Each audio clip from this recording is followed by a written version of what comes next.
Hi, my name is Traci Kilgore. Welcome to our Neuro Neutral podcast. This is my co-host, Julie Olson. Yo, yo. Every episode, we're going to dive deep into a different area of neurodivergence and visit what we call the neuro neutral space. This is a space in which we can create, we can change all the belief systems that we took on as we grew up, and we can turn them into whatever we want. If you don't understand that concept, that's why you need to be on the podcast and watch down. Guys, this is for you. Stay tuned. Oh my gosh. Okay. We're so excited, y'all, because we have an amazing guest. I know we keep saying that, but guys, this is an amazing guest. We just found him on the streets. Seriously. There's a story there. There is a story there. As always, we just say, hey, you want to be my friend? And anytime somebody says that, I'm like, yeah, sure, why not? He's not even lying. That's the funny part about this. Right? He's the most genuine, authentic man I've ever met. Like, Yeah, he just takes everybody in. He gives people time no matter where he's at. He just makes time for people. You do, Bill. You know what? It's just awesome. Like, when people show up, like, you just return the favor and you show up. I think that's just, like, the foundation of humanity.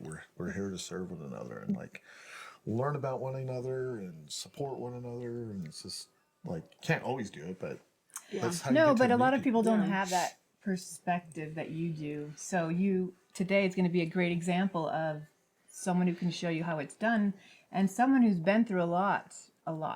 So this is Bill Schuffenhauer. Hello. And I am going to actually let you introduce yourself and tell them about all the things. About you. Yes, about your journey, Okay. if you want to share it, and kind of the big things that you did, the hard things that you Yes. did. But Do you want me to just do like a quick high level, and then we can tap into a lot of stuff. that Well, we none want of our listeners have ever met you, Bill. Okay. So Well, when I was born, I was like, oh my gosh, but and no. Okay. All seriousness, everyone. Hi, my name is Bill Schuffenhauer, and I am just a great friend of these two amazing humans right here. I am a retired 3-time Olympian, Olympic silver medalist in the sport of bobsleigh for Team USA. In my retirement, well, I guess jumping back and forth, I grew up in a pretty chaotic space with a drug addicted mom. Did drugs and alcohol throughout my years as a youth with my parents at the time. Gangs, alcohol, drugs, 17 different foster homes, panhandled on the street, you name it. That was pretty much my life as a youth. And at a young age, interesting enough, one of my mentors, you guys know Dan Clark. love him. Right now, Yeah. we're doing his big certification for his speaking with one of my companies. And cool. he's like, we've got to try and figure out how to unpack how, as a 7th grade kid, you had this mindset to like want to change your stars, and you were forecasting so far in the future when most kids are wanting to play and do all that stuff. You're trying to figure out like, what's my life going to look like as an adult, as a 7th grader. So we haven't fully unpacked that, but I just knew at a young age I wanted to change my stars, and I didn't want to live the same lifestyle that my mom was providing me, even though she was doing the best she could with the situations that she put herself in. But I just felt like there was something bigger and better. I felt like I was meant for something more, and thankfully, like sports and my education, with the support of like coaches and teachers at my young age, were the big catalyst of that, and I eventually was adopted by a military family that really helped give me some structure, starting kind of in junior high mostly. But I was one of those kids that like no one wanted their kid to hang out with. I was a super troublemaker and getting in trouble with the law, and I just didn't care.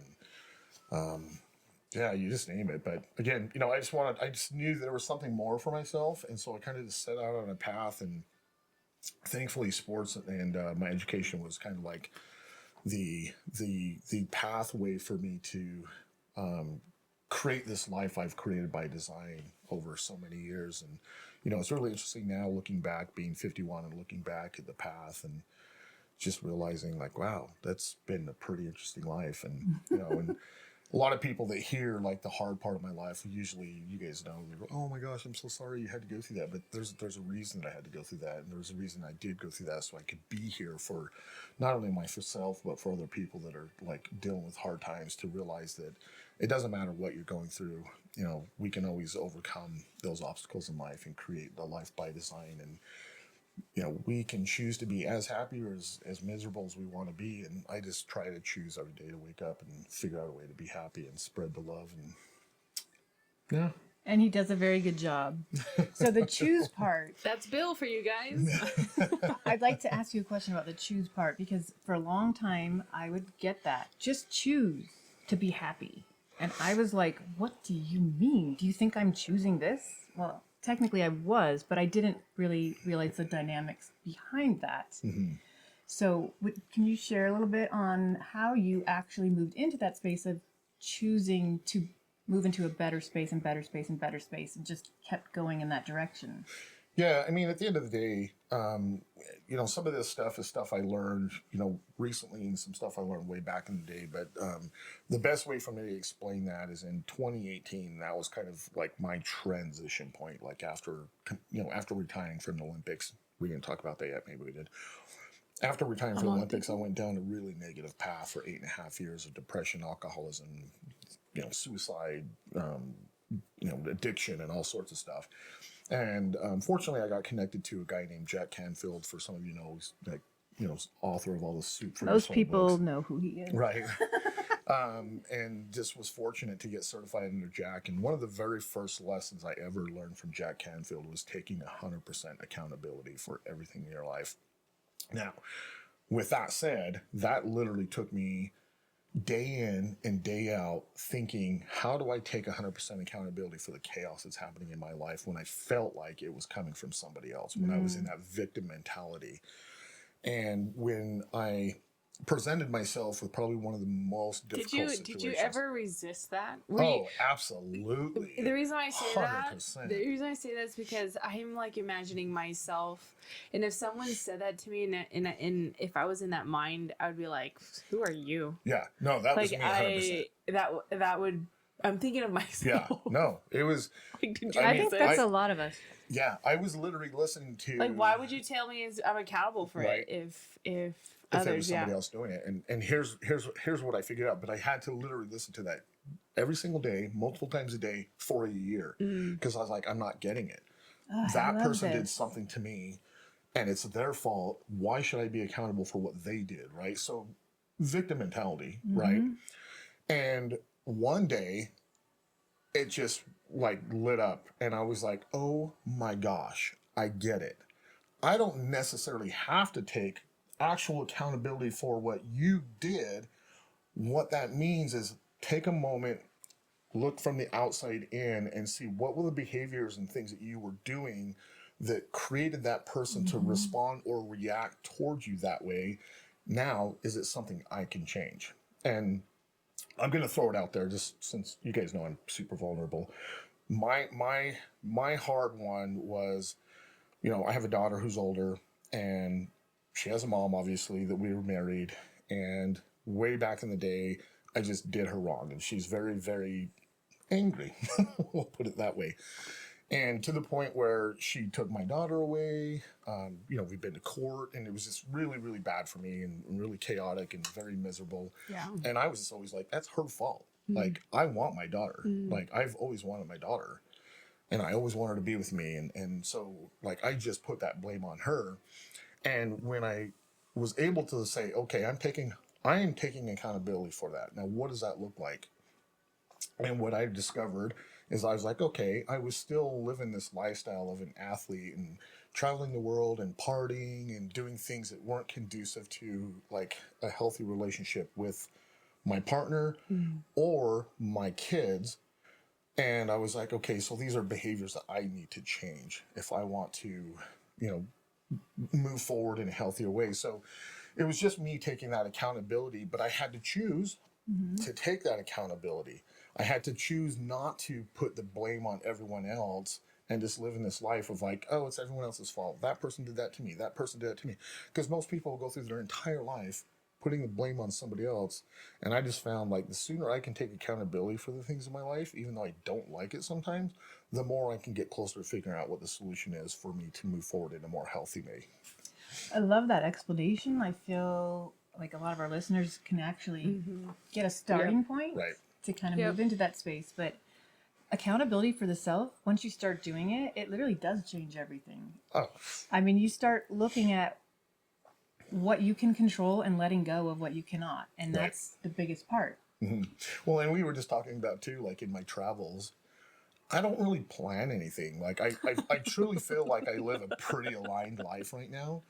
And like, you know, I love that though. But I'm like, he just wakes up and he says, like, okay, I guess this is where I am today. Yeah, I guess this is where I got to prep for tomorrow. I just go where like the energy takes me, and you know, See, I'm creating that life. But no, I get what you're saying. I get what you're saying. I get what you're saying. Well, even like, you know, my wife and I last year we went to Hawaii, and people are like, so what were your plans? I'm like, we had zero plans. Oh my gosh, that is a dream for I me. No love plans that. That's what whatsoever. vacation should be. And it was the best vacation. We just woke up like, you know, don't get me wrong, sometimes that night we're like, well, let's go hike the pillbox. Okay, great. What time do you want to get up? I don't know, whenever we wake up.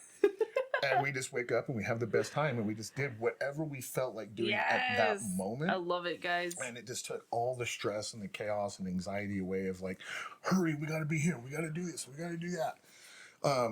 Now, don't get me wrong. Obviously, there's some things we do have to plan for, right? But I just don't attach myself to the negativity. If like, you know, if there's something happens in life and it's out of my control, then I'm just like, you know what, it's meant to be. Then we'll just readdress it and figure out how to It's fix so it. freeing, right? Yeah. Do you 100%. meditate? Yes, I do. Okay. I actually, one of my companies called TMIC Global, and which I would invite everyone to, if you guys want to join our morning meditations, it's absolutely free.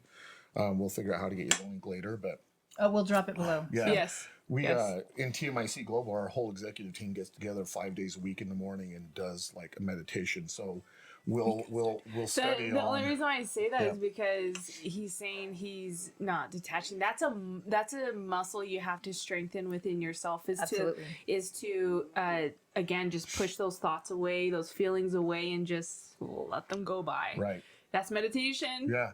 Well, you know when I discovered too, like as an athlete, right, I was used to taking an idea and a concept and practicing it time and time and time again until I could master it and then go on the field of play and perform at a high level. I love that.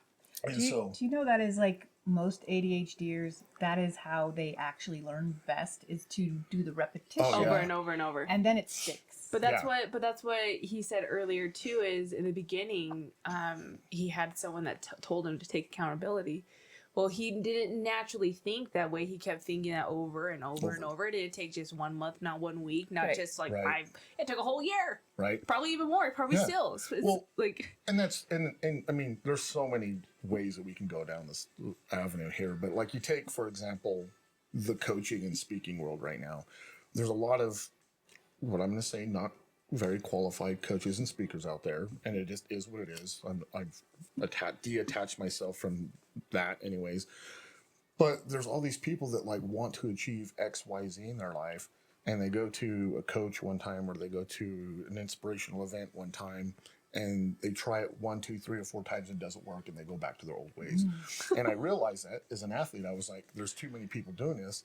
All I have to do is go back to my roots as an athlete, right? And meditate and meditate and meditate, or watch the same, you know, listen to the same Jack Canfield over and over. Like within TMIC Global, Absolutely.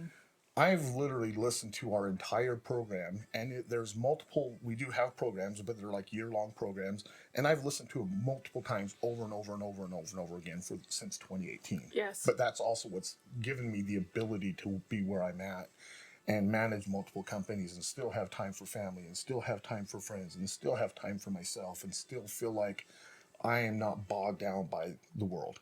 So, 100%. yeah. And you're very good at it. I watch this man on social media, and we do talk on occasion, but I'm Yeah. like, I'm all, where's Bill today? I'm like, Where's he at? how? And he's like in another state or another country or talking here, talking there. And I love it. I love it. I do too. It's Yeah. inspiring.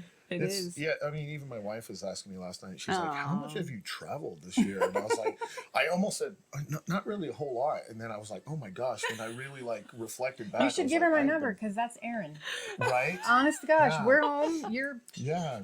Well, we just got to figure out how just to bring you guys more on. So, it's so much better with your partner there. Like so much better. And Kirsten even like this the other day. She's like, I've actually been getting real worried about you because I've been traveling more and she hasn't been able to come. But she's a big wig in her company too. So Which that's pretty cool. yeah, she's a vice president of a healthcare company. Which is so cool. She's in her world too. Everybody loves her and everybody praises her because she's just such a person of service and she's really good at what she does. So. Super kind heart. But we're starting to like we put together a game plan when we met.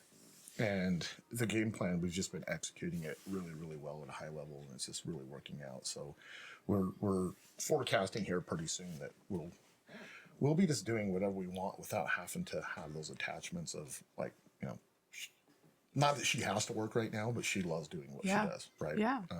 And me, I always talk about doing all the things that I'm doing and eventually retiring, but. How I would don't you really do that? know if I'm going to ever retire from doing anything. You love what you do. I don't think that's a bad thing though. Retirement is probably super valuable if you're doing something you don't love. But if you're doing something you love, why would you stop? The way I tell my clients for retirement is you gotta look at it like this. Retirement just means you're just pulling the money of what you just grew. That's it. So when do you want to access that money? Right. That's it. Hopefully, if they're planning correctly. Yeah. For me, I think it just really all stems from back in my childhood because back then I had a lot of people, even through like junior high and some of high school and stuff. But that's just the world, right? You always have those people that just talk negatively, but a lot of people just always like you were never going to mount to anything, blah blah blah. And now I'm in this space and I've created this just amazing my life by design, like all these opportunities just show up out of nowhere and like in my phone like totally like. And for those who don't know, I'm looking on my phone right now to show them like some notes. Like totally cool. Back in the day, Dan O'Brien, who's a decathlete, one of the best American decathletes in our history, I used to train with him. He's like, if you ever have ideas, write them down in your notes and put them in your pocket. Now we have cell phones. We do that and I literally have, this is the small one. My other one that's I have to log into is, I kid you not, 100 times more than this. And every note has like 50 to 200 more notes in it of business ideas and opportunities and people I want to connect with and things I want to do for other people. And so, it probably will never retire because I just want to continue to utilize like the lifestyle I went through, the education experiences and knowledge and give back and create and just do as much as I can with the time I have here. I love it. How did you know you were different? Like your mind was different. And like, how did you know it and when did you know it? I think I really didn't truly embrace that until I got older. I obviously got involved with sports just because it was a avenue for me to get out of like the homeless lifestyle and the chaos of that stuff. And it wasn't really until I was older. And I think it was when I started doing more of this metaphysical and ontological work of realizing, I did realize as an athlete I was different, but I didn't realize also as a human being that I was also that much different, right? And so when I started really doing all this work and, in a way comparing like how I go through life compared to some other people, I was like, yeah, you're definitely a different dude, man. You're weird. And I'm love okay weird. with it. Weird I'm totally is okay like, with it, right? I identify as weird as well. Yeah, I am. Yeah. Awkward, weird, can't stop. Yeah, when people are like, so are you like normal? Pfft, no, I am the weird. I am so weird, like super, I love super it. weird. But this is my personality and talking about the ADHD stuff too, right? Like my whole career, even when I got involved with sports, my first year I was doing the 100, the high jump, the javelin, the shot put. And people were like, all of them. You're supposed to be like a sprinter or a thrower. And I was like, no, I'm doing all the things because it's so fun, right? Squirrel, go over here, squirrel, go over there. And that just continued throughout my whole career with like that eventually took me into the decathlon, which is 10 events within track and field. And then at big competitions like conference or nationals, I would do the decathlon, and then 3 or 4 more events in the open competition. Dang. And that just continued to flow into, you know, bobsled, and then into business. And because, you know, that's a question people always ask: how do you have so many companies? I'm like, I just squirrel a lot, but ADHD. I delegate really well Oh, too. yeah. Like I don't. Like I get that question honestly probably 2 or 3 times a week. Like, how do you do it? And I'm like, I just don't realize. Well, no, what I do realize is I don't have to be involved in all the things, right? Like if we were a team and we said, hey, this is what we're gonna do, we would check in together. And like I also have to give trust that you guys are gonna do your job, and you guys have to have trust I'm gonna do my job, and I just focus on what I'm supposed to do, and you know, surround myself with just awesome people. And That's the key when you're in a business or setting like that, and you're Yeah. delegating, when you trust who you're in business with. So Yeah. to do it when you don't trust can cause yeah. not the effect Yeah. or the result that you Yeah, want. I hope you listeners are liking this because we're all over the place. Like we've already bounced Oh, so they're many used to it. places. Yeah, You either love us or hate us. yeah, Catch up, it's just what it is. or you're behind. right? I remember the first day we met at the stadium, and we were walking, and I was like, "Do you have ADHD?" And you're like, "Oh, you do." Wait, so Yeah. when did you, yeah, I guess, did you get tested, or how did you start to find more about yourself? I've never been tested, but it's obvious, right? I'm I special. think it's, for me, it's beautiful. Like when I meet somebody, I'm like, "Oh my gosh, we're just gonna talk for hours." Oh, And we yeah. just like connect on a million different levels. The you know? reason why I say this, because that's either going to help me gauge, does a person like get defensive if they're called ADHD, or are they not? Because there's people that are just like, don't call me that. It's And I'm because they're like, still struggling, oh my gosh, and like, not embracing is what causes most of the hiccups. Oh, absolutely. And you know, the two of you know my life pretty well, like all the good, the bad, and the ugly, right? And that is what it is. But I just embrace all of it. And you know, there was a lot of years that I knew that there were a lot of negative whispers out there about me. And, you know, I haven't had the perfect life, but I've done the best I can with the tools I had at the time. And I got to a point where I was like, you know what? I'm going to embrace the bad stuff that's happened in my life. And I don't care what it is, because once I embraced it, then I didn't care what anybody said about me. I just didn't care anymore. Okay, so I really hope you're listening to what he just said, because that is the pivot point that can change everything. Yeah. What he just said. Like, I just don't care. I mean, I've had people come up to me like, "Oh, somebody was talking to me about you when you did this," and I was like, "Oh yeah, you want to unpack that some more? I can give you more of the details. Sorry about that. I can give you more of the details." and it shocks them because they're like, I can give you so some more of the opposite, details. right? Because I don't care. Yeah, what is Like, it that you want to know more? at the end of the day, like, I'm a human being, just like anyone else, Yes. and I've made mistakes. Yes. I've owned up to it. I've taken 100% accountability for those, Mm-hmm. and it's water under the bridge for me. I've learned what I could from them, and I'm just moving on. Now, if people want to go back there and talk about it, okay, fine. But like, But really think about that.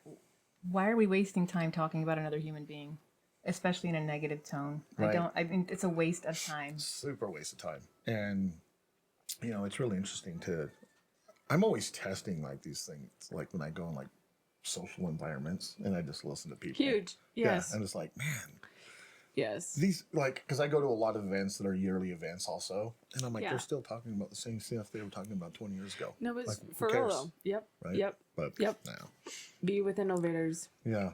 So visionaries. So, do you have any fun questions for Bill? Well, there was a lot that was going in my mind as he was speaking. I'm like, don't interrupt. feel free to interrupt. No, We're but my used to brain it. was just going. I was like, but how's he Yeah. gonna end it? Yeah. Seriously, though, the one that's not coming to my mind, but maybe if I speak, it will come. But honestly, though, like, I guess for me in general, what Bill mentioned is a lot with what I've been working with Traci, which is being aware. Right. The only way you can improve or get to the next step is being aware.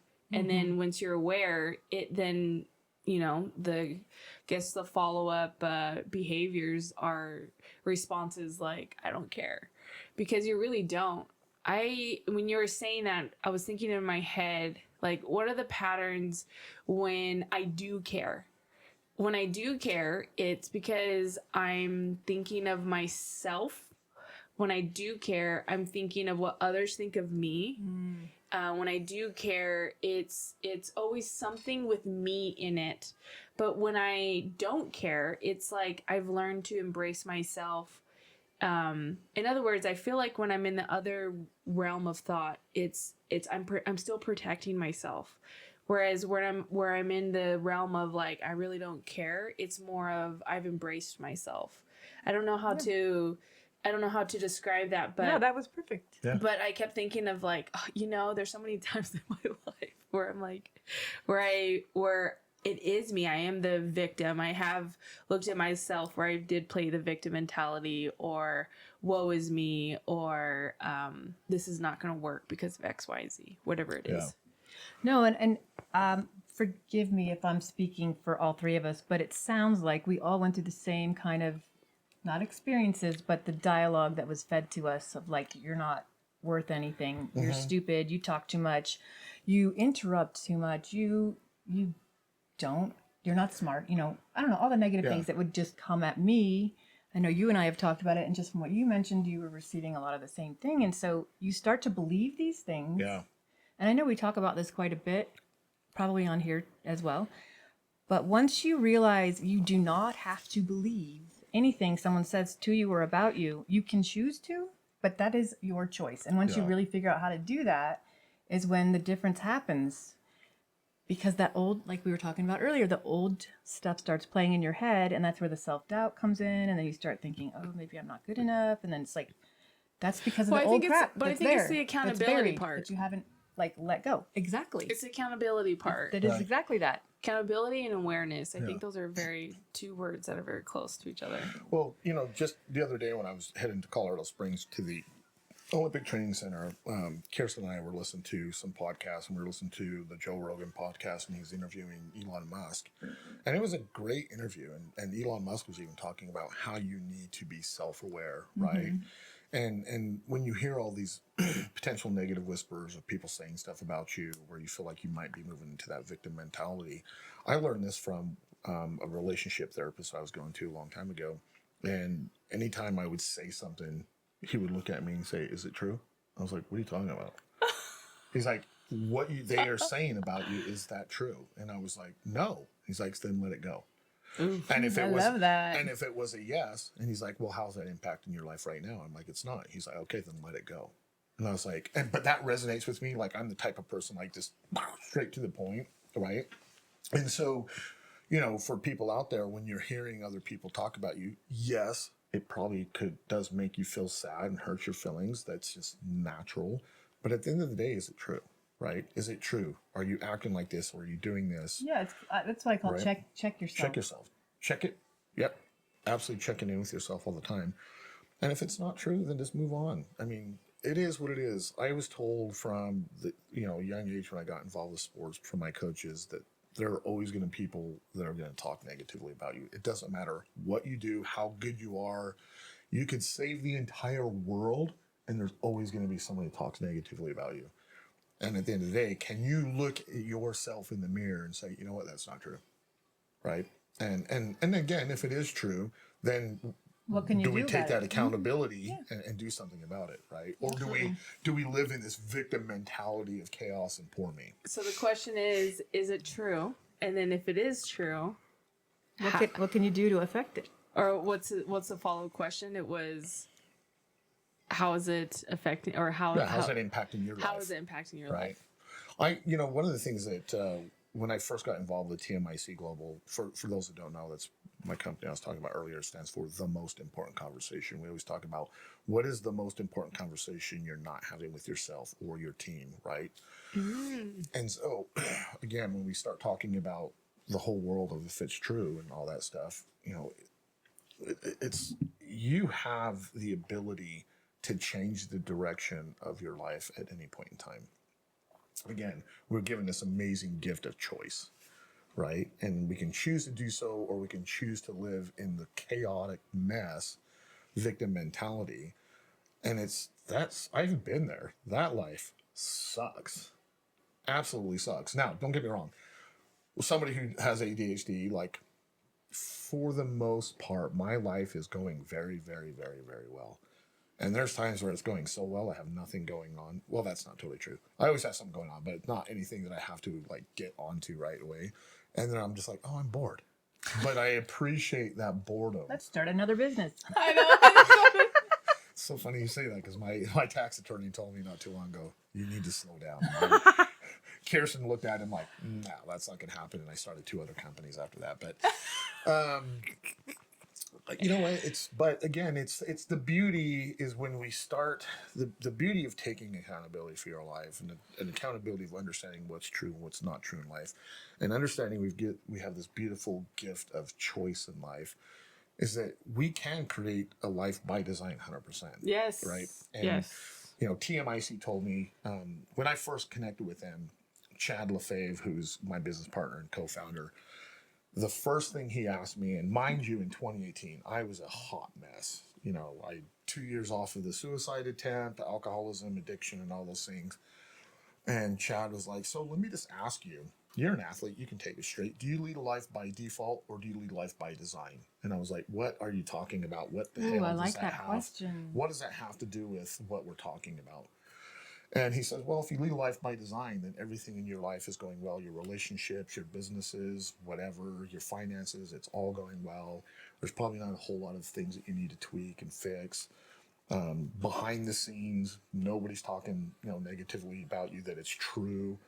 And I was like, nope. And he's like, well, then you're leading a life by default. And if you're leading a life by default, that's where the Jack Canfield thing came in. He's like, then you need to start taking accountability for that. So what we need to do is take a look at your life architecture. Mm-hmm. Everything within your architecture. When we talk about architecture, right? When an architect is building a building, they build it to as perfect as they possibly can. Not a single tiny thing can be off, right? So when we take a look at our life architecture, if things aren't going well in our life, how do we identify those things that are not serving us and then declutter those things out of our architecture and replace them with more healthier people, places, and things, right? And that's what I started doing back in 2018 because I had a lot of living life by default. Mm-hmm. And I was like, what would life look like if I truly lived a life 100% by design? And I still feel like I have a long ways to go, but it's now a practice, right? Checking in with myself. It's a practice. It's not something I actively have to like, oh, I've got to go do this. It's like I practice. Same thing with, the morning meditations with TMIC. I don't even think we've finished up with that though.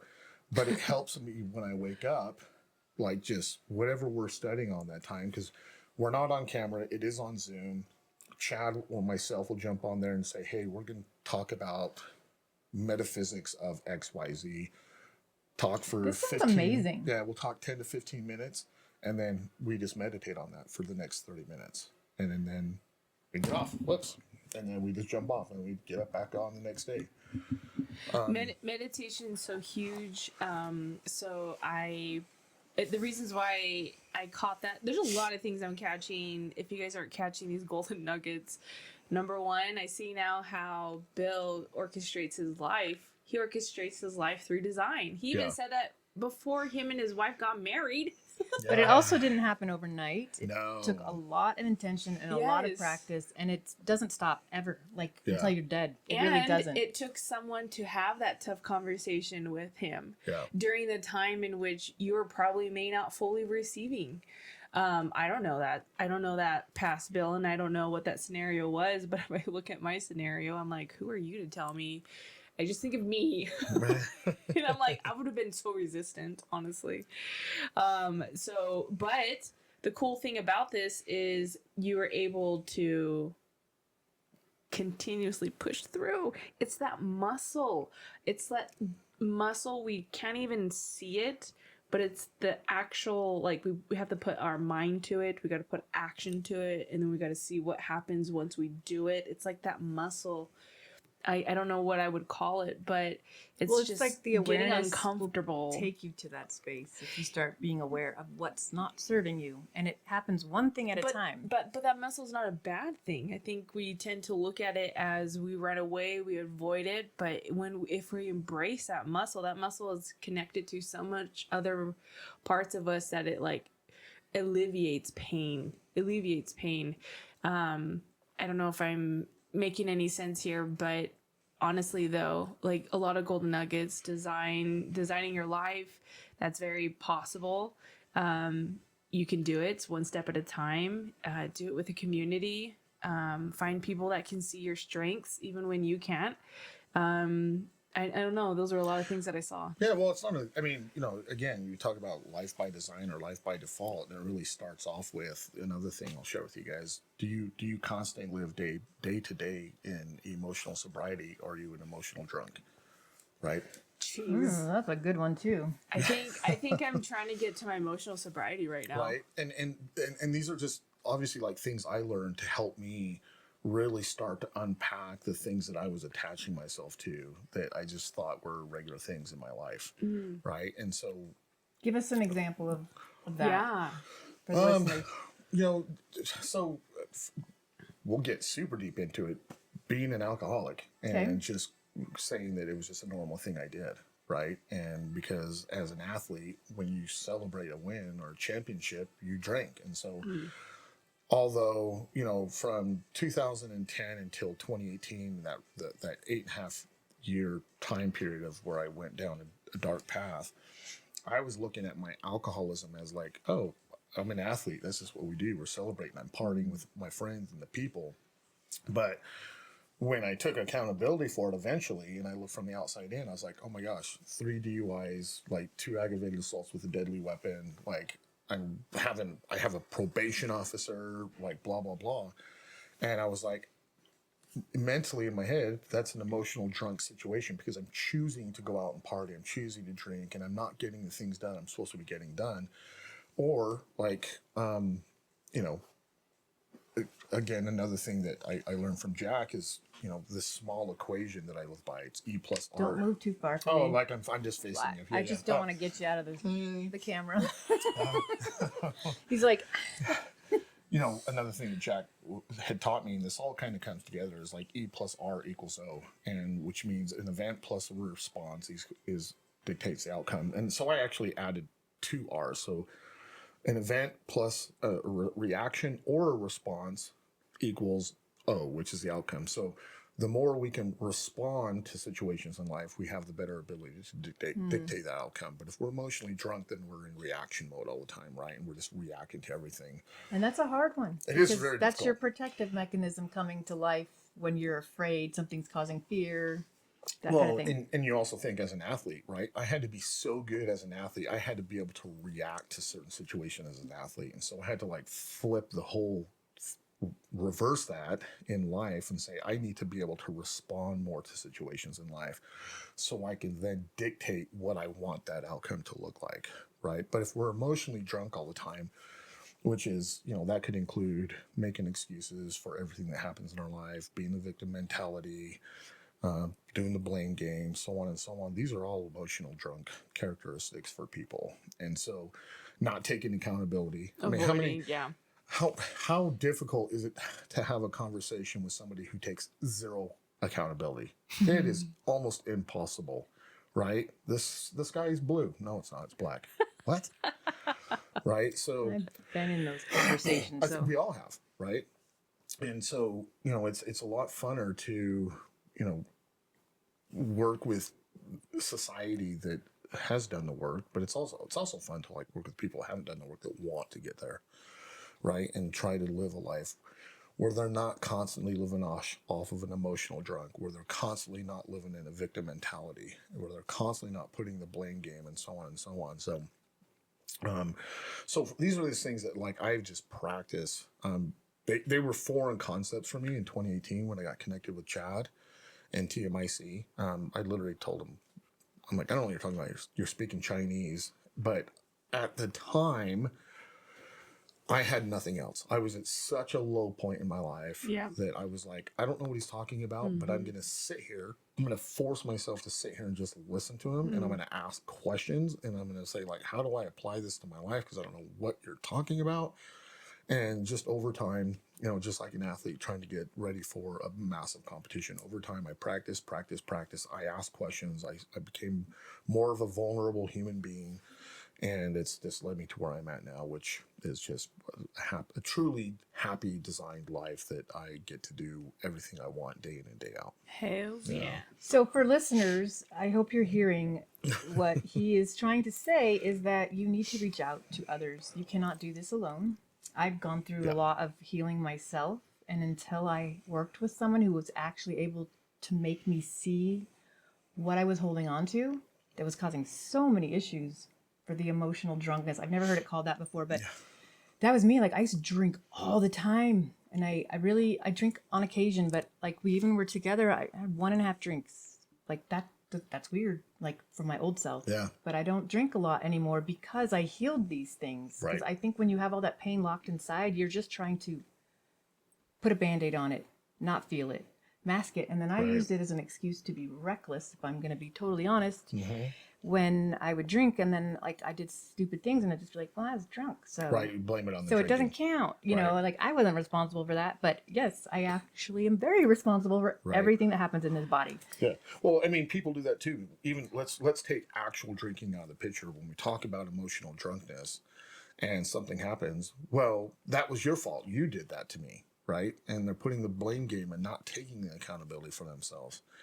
And so, I mean, we've all been there. Like, you know, I was like a very good drinker. Like, Same. don't get me wrong. And I was also good at being, you know, living a life of being an emotional drunk, right? And just not taking that accountability. And funny enough, even talking about drinking, I just remembered it's Kirsten and I's like 2-year anniversary of being sober. Happy anniversary! Yeah. Wait, you both? Yeah, we did it together. Yeah. Congratulations. so cool. Yeah. Everybody, everyone at A is like, you guys can't do it together because you're just going to convince each other. And we chose just, but we understood our relationship, right? You're like, you're going to prove you wrong. Yeah. Good job. Hey, on a different thing, I heard that AA came from native teachings. Really? Yeah. So I love 12-step programs, period. Like it came from specific native teachings, like not word from word, but pretty much template from template. I don't doubt that. Well, a lot of all of the like high level coaching programs actually are exampled off of the 12-step program as well, too. Yeah, I forget which tribe, but it's this person. They were telling me the story, and they're saying, where was this? And they're talking about the origin, and then they're talking about the person who created the AA and where that came from. And anyway, that was a whole thing. And I'm like, wow, that must be your story. That you must be the one to tell it, because it's a whole thing. Anyway, that was just a random thought. AA. I like to figure out the origin of a lot of things, but when I was young, Aliens. What? You're welcome, everyone. Yeah. Some truth to that, probably, but I want to meet. But as a young person, I got into a lot of trouble, so I had to, by court order, do 12-step program and go to AA and get my little paper signed and all that. So I was like, I'm just gonna do this, and it was like, wow, like oh my gosh, I realized so many things in that those moments of actually doing all that work about how much crap I'd accumulated that I still was holding on to and defining myself by. Yep. And that was the best. And then making the amends part and realizing I don't actually need to talk to the person if it's not reachable. I just need to go through the process myself so that I can do what I need to do to clean up my mess, because I made a lot of messes. Oh, absolutely. Holy smokes. I remember that was hard for me too, because again, with my daughter's mom's situation, I really couldn't like directly make amends to her. And I did a little bit, but it was more of just me saying, okay, I gotta fix this within myself, right? But yeah, like I'm surprised we never crossed paths back in the day, because I was the guy who was like, Yeah, I'm in AA and I'm like 6 months sober because I only drink 1 beer or 2 beers at night, right? And now that I look back, I'm like, man, you're just constantly lying to myself, right? But I do believe when you heal within, you won't want to drink like that anymore. It's Yeah. very interesting. When it happened to me, I was like, this is bizarre. Yeah. Emotional drunkenness. I feel like that's what I'm experiencing right now. Like this past week. Well, it's like the flower. I think that's what happens. It's like I'm really connecting to that because I'm like, oh geez, yeah. Mine is avoiding, or even as you're saying like things I'm lying. I'm like, am I lying to myself? Like that's where I'm like, yes. And I'm personally working on how do I find myself getting into this stage of mine. And now it's like, I know I'm there. It's like, how do I get out? My eyes are watering. I can help you with this if you would Well, like. and that's the beauty of like having like amazing other people around you, right? Like, it is what it is. I've not only have so many crazy experiences, the good, the bad, the ugly, which gives me an opportunity to do what I do now, but like I became so interested in just like, human behavior and so on and so on that I studied a lot, and I've got multiple certifications at every freaking level. No, but I love Right? that. Me too. But even like someone like myself who feels like I'm very, very aligned with myself in life, like I also still run into situations where I'm like, I don't have the solution. And so I just made a promise to myself that just to be in a vulnerable space and I'll reach out to somebody. Because I just don't want to hold on to it. Like, because all it does is like pile on and it gets very heavy, it's like that literal. backpack, It right? is actual heavy weight. Emotions are Yeah. actually, they do carry weight. They've proven that. Yeah, 100%. One of my good friends, and there's several people who do this, but the first time, Mark Peterson, he used to be the director of the Spartan Agoge races worldwide. But when he gets up and does like leadership training, he literally brings backpacks to this thing and lays out all these tools. And he tells people, okay, I want you guys to tell me what tools need to all go in your backpack. We're going to go on a trip. It's going to be this long. This is what we're going to experience. Mm. And people write down blah, blah, blah, whatever they think they should go in that backpack. And at the end, not at the very end, but he's like, okay, let's go over what's in your backpack and your backpack and your backpack. And every single time, if there's somebody there who truly hasn't done the emotional sobriety work on themselves and on the all work, basically, they've got 2 flashlights, 3 knives, 6 blankets, like all these different things. And he's like, why is your backpack so full? And the response is, well, just in case if I need it, right? Well, if you plan, if you plan well enough, you'll know exactly what you need. And all you're doing is making it harder for yourself because you're carrying a lot of stuff you just don't need that's not going to serve you. How many times have you gone on a trip somewhere? Every time. Right.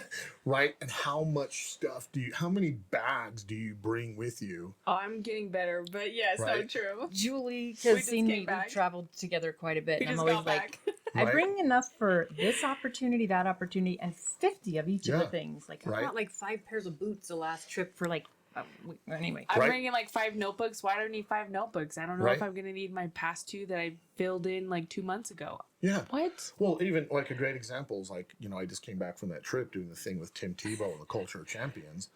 And I'm pretty good at packing now, but I used to be. I remember this at that event we were at together, and I was like, what's in your bag? Everything. My suit, everything. I was like, everything. What? Yeah, in one little bag. I actually went and it bought. was like a backpack. Yeah. It was like, okay. But I still do it sometimes, right? I'm like, oh my gosh. So this trip, I packed pretty good as far as like what I was going to wear, but I had all sorts of work stuff with me. And the reality is I didn't have 1 second to go do any extra work, right? Bring your projects with you. So, yeah. I do that all I the bring time. my projects with me too. And then I don't touch I them. brought my tax stuff with me on our last trip. Did I do it? No, I didn't do it. Right, convince myself, well, just in case I get a split second, right, to do some extra work. But like, think about that. Like when we apply that to our life, how much, can I say Yes. How much shit are you carrying in your backpack every single day, weighing you down? Yeah. Right? When you could probably get rid of like 3/4 of that stuff and then feel like you're flying, right? Because that's what we're meant to do. We're meant to fly on Earth and just live this amazing, beautiful life. I mean, we live on this amazing planet, right? We do. And we got amazing people around us. Resources. And we are the reasons we are holding our own selves back. Yep. No, 100%. And I have 5 kids, but 2 of them are minimalists. And 2 of them I feel like are going in that direction. And then there's me and my husband. I'm getting better, but man, Right? it creates so many problems at home because of so much stuff. Even just that Yeah. simple thing. And I always say messy house, messy mind, messy car, messy mind, messy purse, messy mind. And it's like, if you don't have all those things in order, this is probably scrambling and all over the place. I have proven it with my clients time and time and time again. If they have a cluttered up house, a cluttered up garage, if they're saving all the crap that was passed down to generations that has been in the same box for probably the last 2 generations. Does it count if you rebox it? No, it's just stuff, right? That it directly reflects on how they're living their life usually. Yeah. No, it creates a whole bunch of stuff that you don't need to have happening. I'm fortunate enough, like, I mean, you guys know Kirsten. She gets to hear a lot of my conversations because I work from home, and she just buys in for it totally. You know, we just sold our house and got rid of good 95% of everything we owned, moved downtown into an apartment that we rent, and our total space is maybe 1,300 square feet. People are like, how do you do it? And I said, well, we literally kind of ran ourselves through a test and saying, okay, how much of our house are we actually using? What stuff are we actually using? And we came to the conclusion we only typically use on a regular basis 1,300 square feet of our space, and got rid of all the things that we were trying to tell ourselves that we use that we really weren't using. So we got rid of everything, and we bought everything by design into the new space. So we have absolutely no clutter in our house anywhere at all whatsoever. Love that And so it much. is so freeing, like just walking in the door, like, oh, this is so nice, right? And there's just not crap anywhere. Open the cupboards, everything's clean and organized. It's freeing. It's absolutely freeing. So let me ask you a very specific question. Do you refrain from picking up things along the way to bring back home? Because that's like, even like, okay, we're going to talk about cups in my house. My husband works for a company that gives him all sorts of cool swag. Yetis. Oh my gosh. Every trip he goes on, he comes in with new shirts, new sweatshirts, new hats, new socks, new beanies, new cups. And I'm like, we don't need another coffee cup to save my life. Right. So my mom called me a pack rat when I was a kid. So I love just grabbing stuff. And then again, as an athlete, I was used to getting free stuff all the time. Yes. And I just realized I was like, and this took over time. I practice minimalization, and I help coach and consult people with doing the same thing. But I just I'm like, no, why, what are we getting? And Kirsten and I will have these conversations. She'll be like, oh, I want to get this. And I'm like, hey, let's unpack that really quick. Like, do we need another coffee cup, or do we need another candle that's just going to sit there? I would like you to coach me and our listeners. How do you tell a spouse this when that?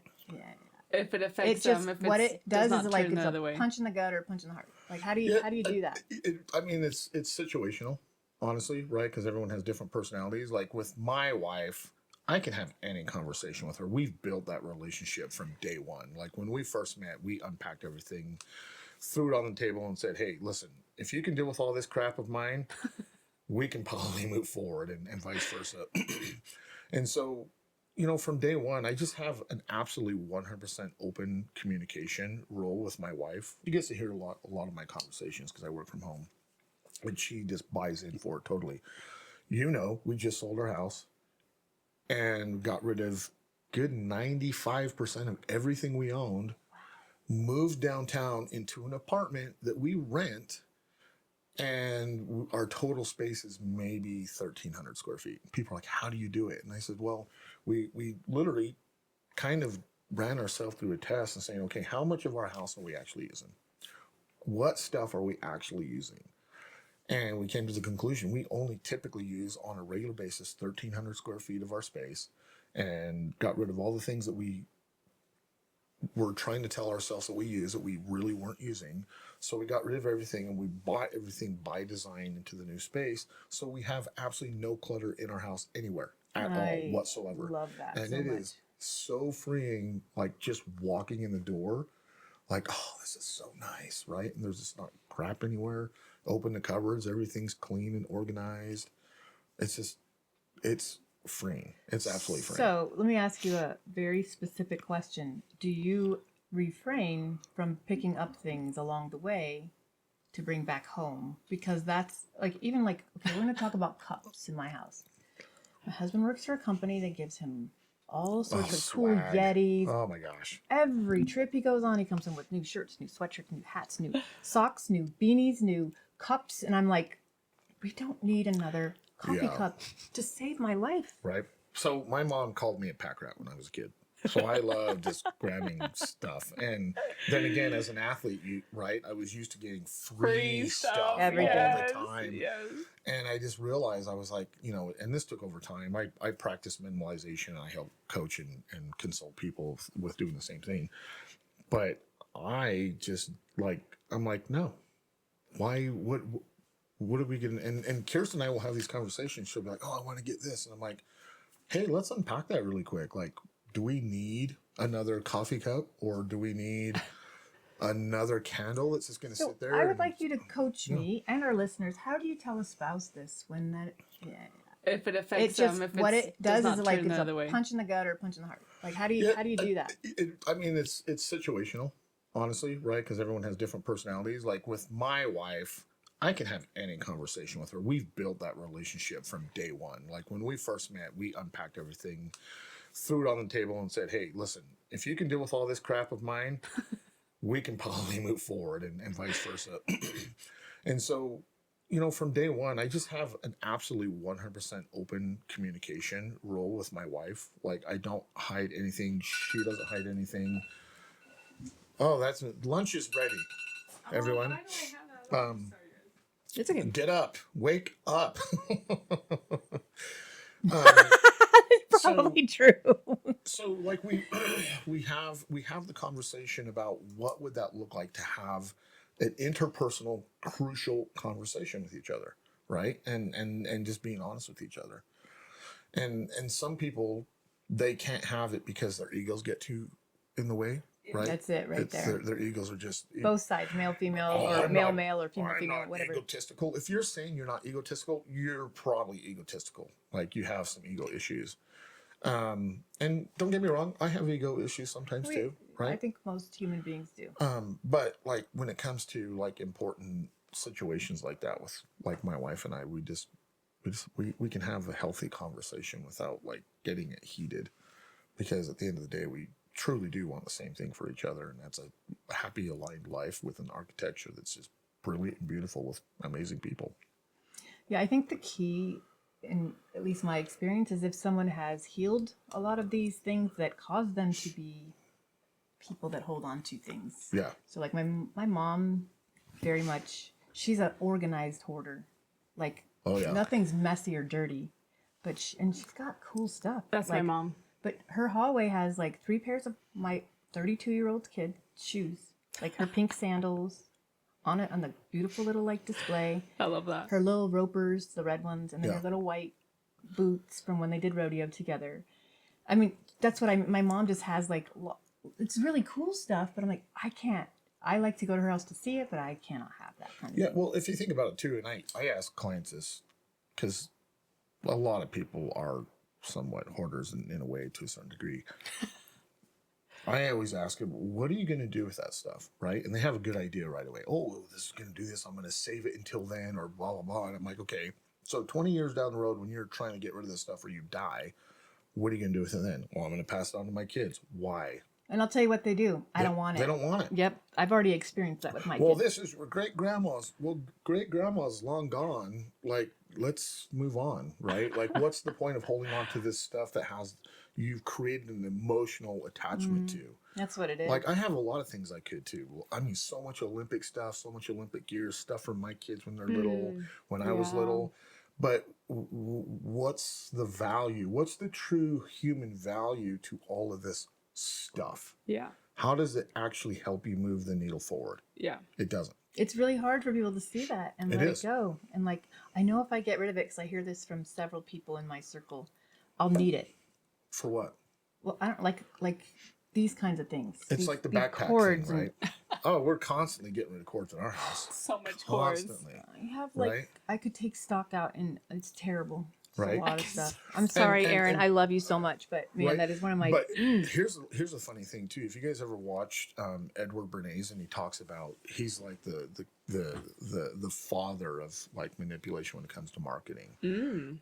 Companies utilize human behavior like that, those attachments, to generate billions of dollars in sales. Yes. Because if I show you the next iPhone, guess what you think you automatically have to do? I got to go get a new iPhone. Yeah. Now, if I I give you a never new thought- iPhone with a new cord, Right. Which, right.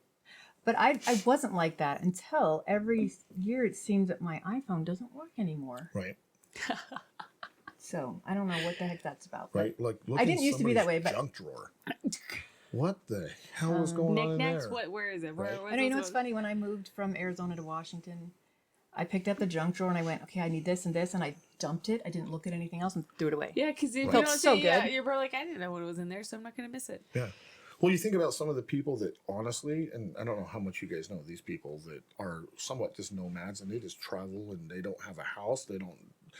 That's because they have no attachments Yeah. and they just live honestly, truly free. Right. And I know a bunch of coaches that are part of our TMIC program. These guys make hundreds of thousands of dollars a year as coaches. And I remember one time asking one, I'm like, so where do you live? He's like, well, today I'm in California. And then next week, I think I might just go to California. I don't know. Right. So it's like all these attachments that we've conditioned ourselves that we need, quote unquote, that we truly just don't. We just keep thinking that we do. Yep. And Yep. then we Yep. got a pile of shit in our house, Yep. in our garage, in our So attic. I've got Sure. lots of And- those right right. now. So we're Yeah. getting ready to move. So I'm going to let my husband listen to this podcast, and I hope it sparks some goodness. Maybe you can Me and Aaron could go sit together. And, yeah, why don't you just yeah, come over and like Yeah. share your journey? Yeah.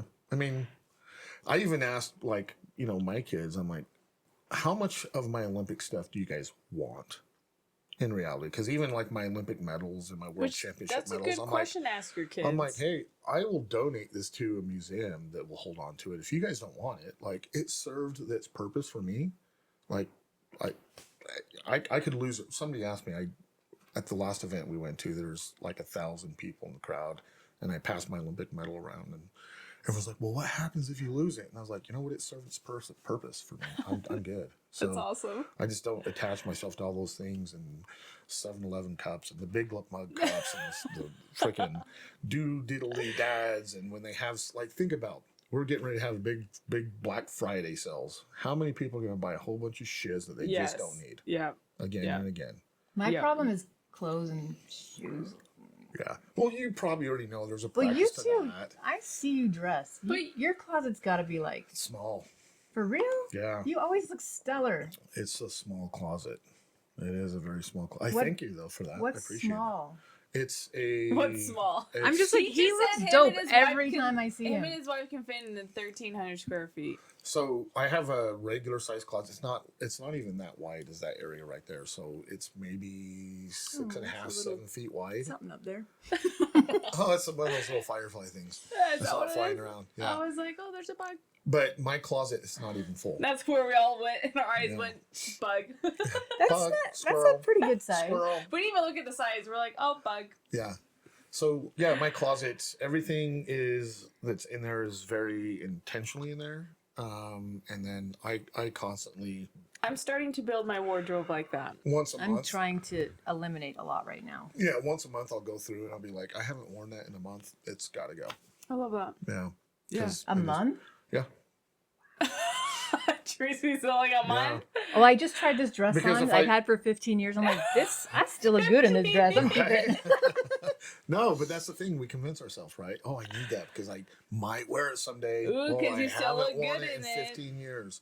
Right? Try the damn thing on. If it looks good, make Wear a it plan to go today. wear it out. If not, Ooh, a give plan. it to someone else who will actually use it. Well, I do give a lot away. Yeah. That's how I feel fine with it. Like, I have 2 suitcases packed for my nieces in Minnesota, and I'm getting more. So if you have any clothes you want to get rid of. Plus, there's This- also a girl at my brokerage who, any women's clothes, if you have something to donate, it's called That's cool. Passionate Wings. Tell me about Um, that. let me know about Passionate it. Wings. I met Yes. them. I met them. I was speaking at Utah Special Olympics. I Yeah, met Martha them. Garcia. Yeah, She yeah. works here with me, and she has there. so much Awesome girl. passion in this. It's wonderful. So Yeah. Yeah. What last words of wisdom would you give our listeners today? you gave them You a gave lot. I Like know, seriously, I know. so Even many you tools. can recap if you like, but No, I have a quote. I create all of my own quotes. cool. And that's, I don't know, it's not really a problem. I like when I get on stage. I like your to use, quotes. I like to use my own quotes. And Let's do it. you've heard this one too, but the world is full of people that fail to take actions on their dreams all the time. And so I created a quote that dreams are only dreams until we take the actions to ignite them. So what actions are you willing to take today to change your tomorrow, right? Because we're always talking about what we want to do.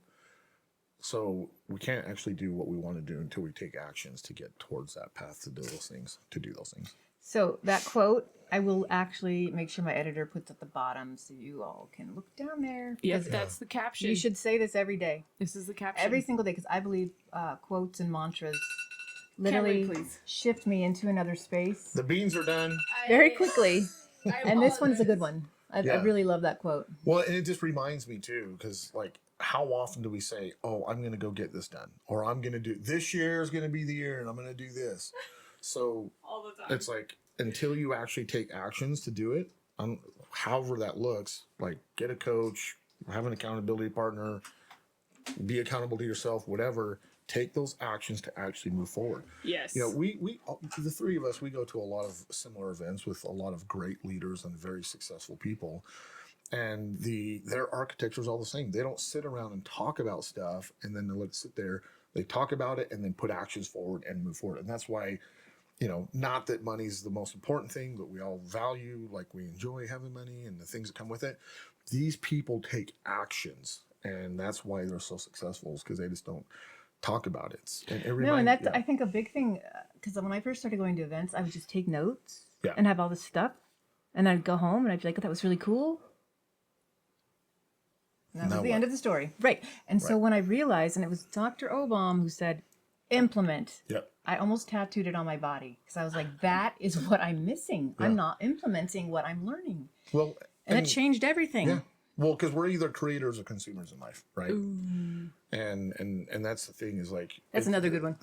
there's nothing wrong with consuming information around you as long as you're going to turn around to create. 100%. Right? But Yes. There's too many people that just sit around and consume information and don't do anything with it. Yep. So go out and create. Go out and create, guys. So 2 nuggets again there from Mr. Bill or Billy Bob or Billy Bob, hey one of the- you, whatever. no, Squirrel. we appreciate you so much. Yes. Seriously, where can our followers find you? I'm on. Just type my name in. It's true. my website's currently being redone. Oh, cool. Where can they see your story? I would love for them to see. Yeah, we can just give Your- them the. It's the easiest way I to can do put the it link in the YouTube? bio Yeah, too. we could YouTube, because that's Okay, the cool. easiest way to do All it. right, is YouTube. the- Yeah, the you got to check out his documentary. story. Yeah. You will Watch it, guys. be Watch it. floored and realize, wow, all of us can do great things. We can. Yeah. But yeah, so the website's currently being redone because I started another marketing branding company called Executive Athletes International. And funny enough, we haven't even launched the company. We're doing a feature movie for a female NASCAR driver and a blind Paralympian, and doing all sorts of really cool stuff. So Oh, I got to tell Noah about the NASCAR driver. He's so into cars. yeah. Lynn St. James is her name. So, Cool. yeah.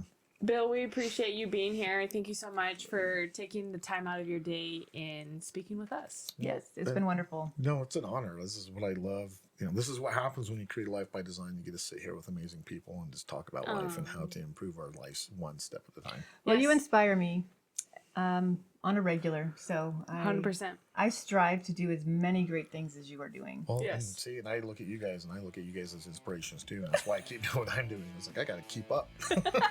You're helping a lot of people. So Well, thank you. I appreciate it. Bill, thank you. Thank Thanks, you. Thank ladies. you.